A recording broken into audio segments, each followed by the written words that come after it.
topic that we're going to be talking a little bit about, and that is what can we do here in Virginia and all across the country to help get our economy moving again and create jobs. One of the things that Governor McDonnell and I have made very clear is that in Virginia, our top priority is economic development, economic growth, and job creation. We're very pleased with the progress we've made here in Virginia over the course of the past 16 months. But it's also the most important issue facing the country today. And just like we've focused on proactive strategies to help get the economy moving again and create jobs here in Virginia, Congressman Cantor and his colleagues in Washington are focused on what we need to do at the national level to help get the nation's economy moving again and create jobs. And today, we're going to have an opportunity to hear from Congressman Cantor about some of the things that are taking place in Washington today, to talk with our panel members about some of the issues that they see confronting economic growth and economic development. And we also want to give you an opportunity to participate as well. We have some index cards, and if any member of the audience would like to pose a question to the panel, if you would raise your hand, we'll be glad to get you one of those index cards, and then we'll try to get through as many of those topics as we can before we're finished here today. We'll run about an hour here today. Let me start by giving Congressman Cantor an opportunity. Several years, in fact even more, has reflected that there's an increasing government activism. There's obviously an explosion in the growth of spending in Washington.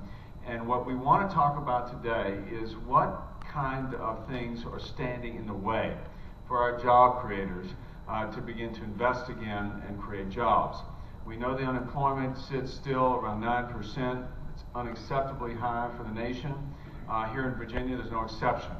We want to work to try and find ways that we can reverse any negative trends in Washington that are impeding job growth. Just to give you sort of an anecdote, there is a colleague of mine who is a roofer. He just got elected to Congress, and he ran a small roofing company. And he gave me an example of a regulation that I think reflects the nonsensical nature of the direction in which some things have headed. And that is, if he has individuals that perhaps are working on the Capitol Dome in Washington, repairing the roof there, and it's a 95-degree day in the summertime, and they want some water. Well, the regulations say that that individual cannot carry a bottle of water with him or her on the roof while repairing the roof. And instead, if it's so hot and there needs to be some hydration, that individual has to go back down the ladder all the way to the ground to get a swig of water. The reason being that if you had a bottle of water on the roof, perhaps you may slip and fall. The problem is, the evidence shows that most accidents occur in roofing jobs when individuals are climbing up and down ladders. So again, it shows you the kind of work we've got before us to try and reverse the trends, and that anecdote spells it out. And I think you're going to hear from our participants today some of the difficulties that they're facing in terms of regulation, in terms of the current laws in place. And we Republicans assumed majority in Congress this year. And we said that we wanted to focus on three things. One, jobs in the economy. Two, we wanted to cut government spending. And three, we wanted to shrink the activism and intrusion of government while protecting and expanding economic liberty.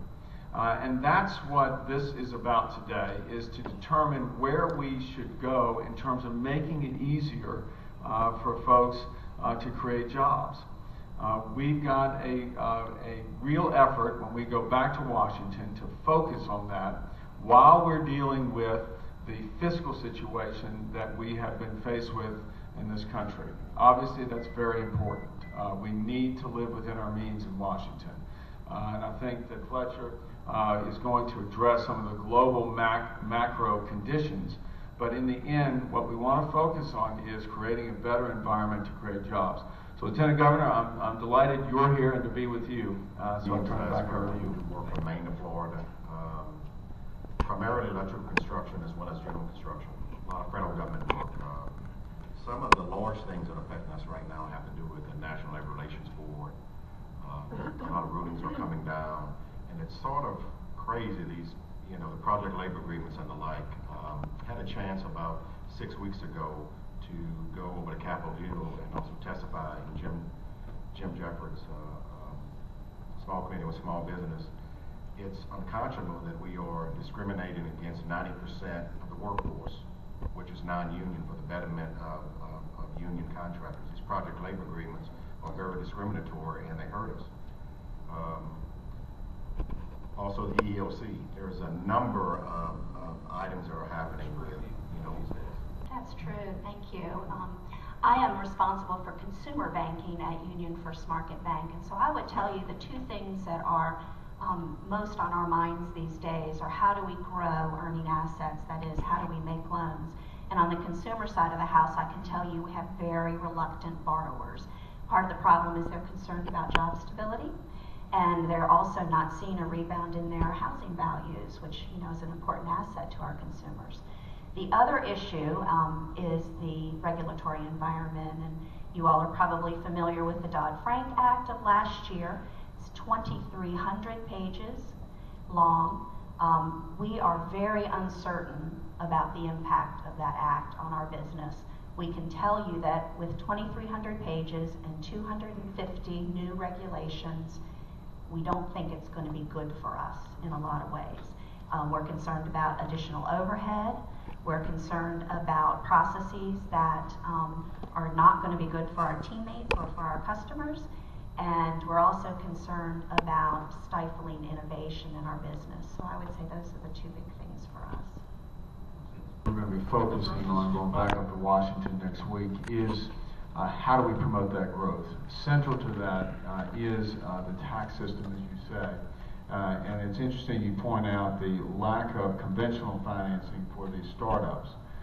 So what particularly has Virginia done to provide an inducement for individuals to either provide financing to those at the biotech park, or what have you seen perhaps nationally that works to provide incentives for individuals to put venture capital to work? Well, for early stage companies, and especially after they get past what is referred to as traditionally friends and family, kind of the startup around angels, local investment groups, and others that are pre-institutional investment groups are very, very important. Things that Virginia has done under Governor McDonnell's leadership include things like a capital gains exclusion on earned income for qualifying investors. Very, very important inducement to induce private investors to invest in these companies, even though they may be high risk. They're also potentially high reward.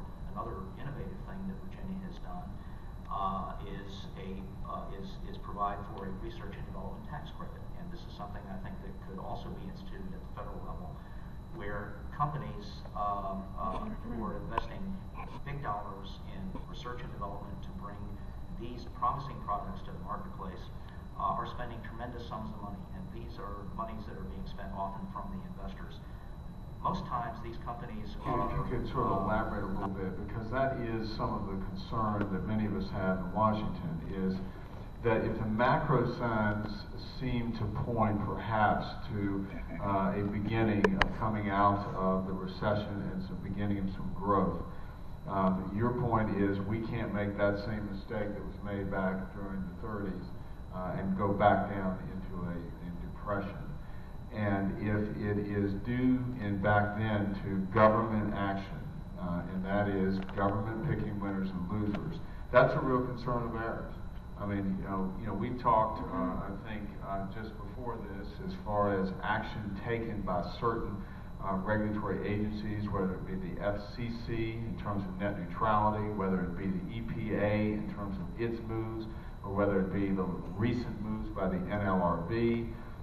Can you elaborate again on maybe some of the harm that can be created by these type of governmental agencies acting to choose winners and losers? And I know and just the final point, in the aftermath of the TARP situation and the bailout, we saw some pretty strong moves by the administration, especially as it surrounded the auto industry, in terms of its insertion into the bankruptcy arena that I still hear about today as a big marker of uncertainty for investors. I think one of the main things that you need to keep in mind is that government can create jobs, but it's really the private sector that creates economic movement in terms of private investment largely. I think the president a few days ago said there's nothing more important than the government job. The problem with the government job is they're not self-sustaining, and that the paycheck for that government worker comes from money that's generated in the private sector. So it's really that private investment and that private activity that generates sustaining growth in the economy, not government jobs, not government investment. And what we're seeing, much like we saw as part of the second New Deal, is the government rigging the system, playing the game in favor of preferred constituencies. I think the most recent example of that is the National Labor Relations Board telling Boeing that they cannot open a new plant in South Carolina because it might impact the number of union jobs in Washington State. It's historic. We've never had a government agency tell a private entity you can't open a plant here because it's going to impact a constituency we would prefer not to see impacted. I think that the waivers to Obamacare are the same thing, the way that they've been distributed across the economy. You bring out the bankruptcy with GM, exactly the same thing, where the union UAW was moved up ahead of preferred creditors in the bankruptcy procedure, which again is historic, something we've never seen before. Bob? I felt that some of what he's saying is raising concerns with me, because I feel that we're in this country, we really are about equal opportunity for everyone to earn success. And when Washington begins to move to prefer one party or another, it begins to skew the economic playing field, giving a party an advantage over another. That's not what I think we're about in this country. It's not really, I think, what has been the secret to our prosperity thus far. And it's not going to be how we solve problems going forward. And, Bob, you talked about the tax code and the need for us to focus on, I assume you're talking about the startups. And startups, businesses, as we know, are disproportionately responsible for job creation. In fact, I think most people will say that job creation comes from small businesses. Well, the Kauffman Foundation has done a study about a year ago that demonstrated that it's not just small businesses, it's the 3 to 5 year old small businesses that are disproportionately responsible for job creation. So if we know that to be the case, and you take Fletcher's statement that it's not the government jobs we're after, it's those that are economically sustainable that we're after, why would we be tilting our policies towards making it more favorable for startups? And those are the entrepreneurs, the ones that go to max out their credit cards, the ones that go into their families to ask for investment, as you say, then to the angel investors and the rest to try and get something going. And that's exactly, I think, what the focus in Washington needs to be. We need to be looking at policies that help startup entrepreneurs grow jobs.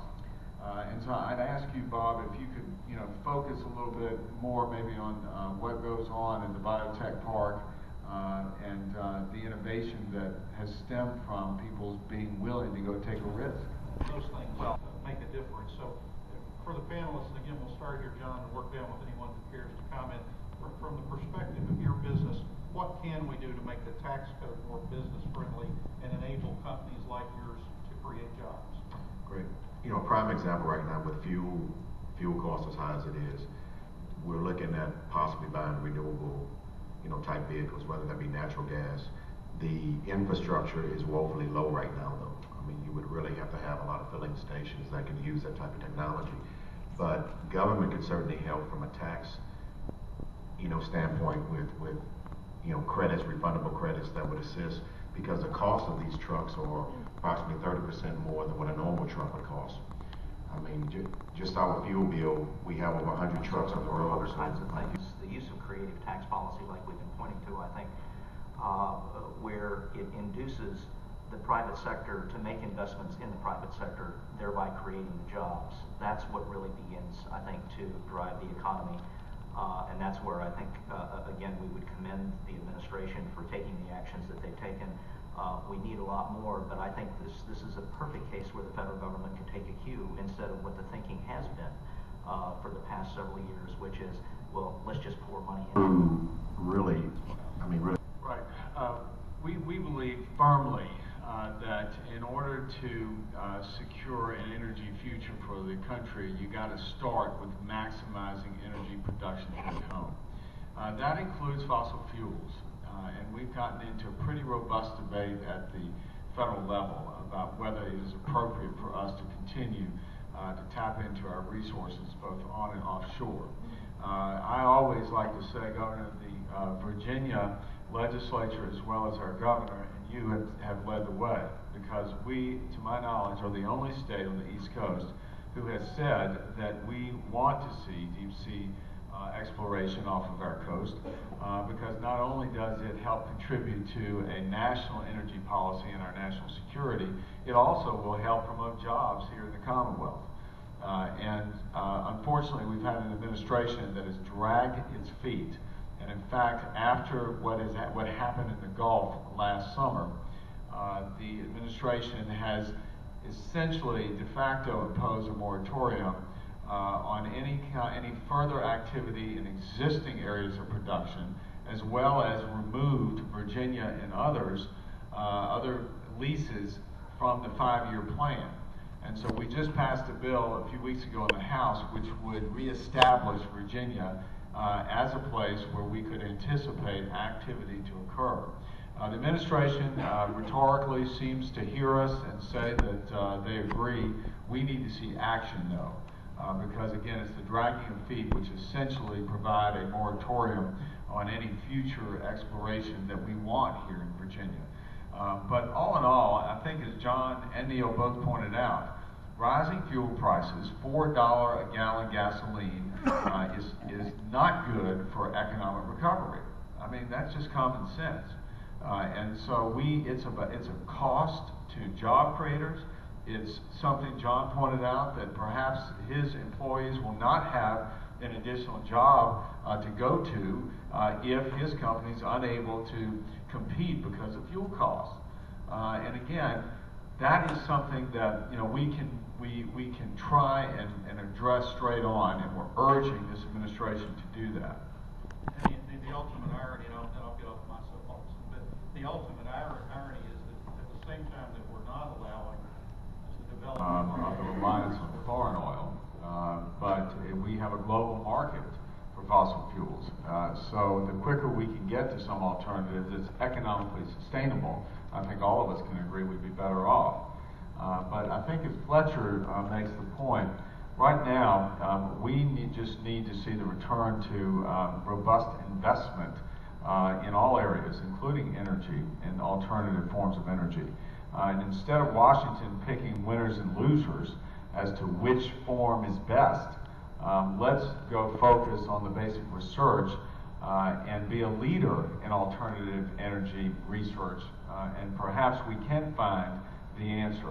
But I don't think it's going to be government waving a magic wand, awarding one certain alternative over the other that is going to produce the best benefit for all of us.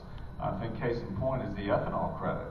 I think everybody has sort of reached the point at which that's nothing but a political preference for certain industries, and has now had serious consequences in other areas. And so again, pulling Washington out of the business of picking winners and losers, broadening tax bases, getting rid of the special loopholes and preferences is really our goal when we're starting to talk tax reform. And we do have that actively going on right now in the Ways and Means Committee with Dave Camp from Michigan as the chairman. I think all of us would say, Governor, that we do want an energy future full of options, but let's have them be economically sustainable, especially given the fiscal bind that this country is in. Talking about the fiscal, I don't think that that's where we tend to focus. Oh,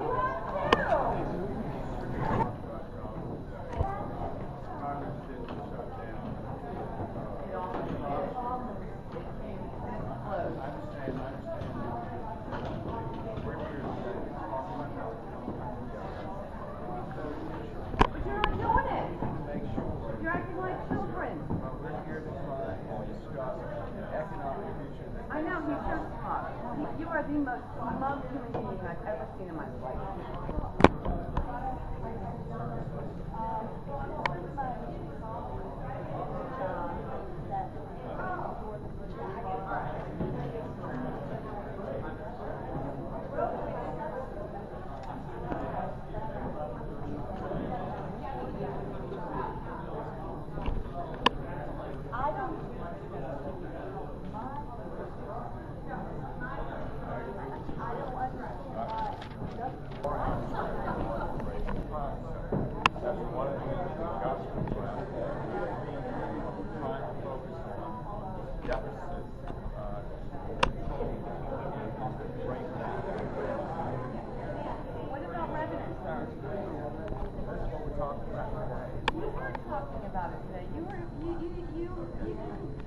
You didn't come up with any ideas.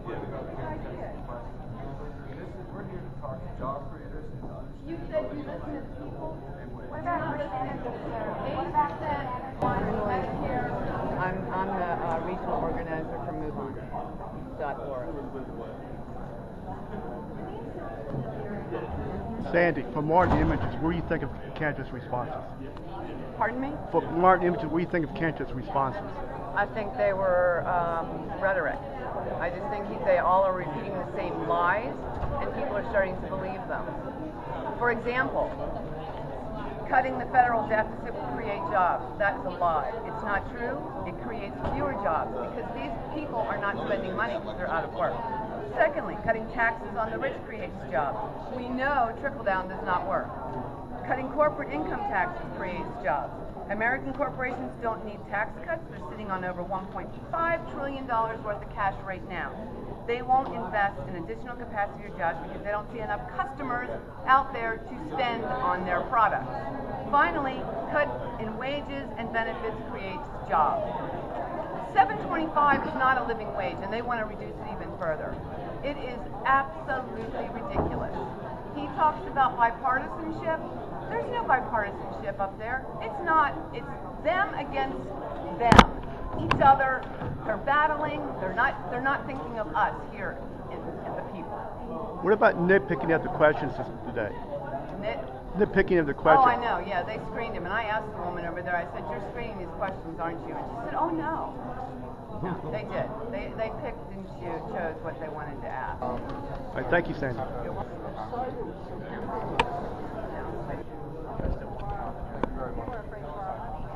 Sandy Delano.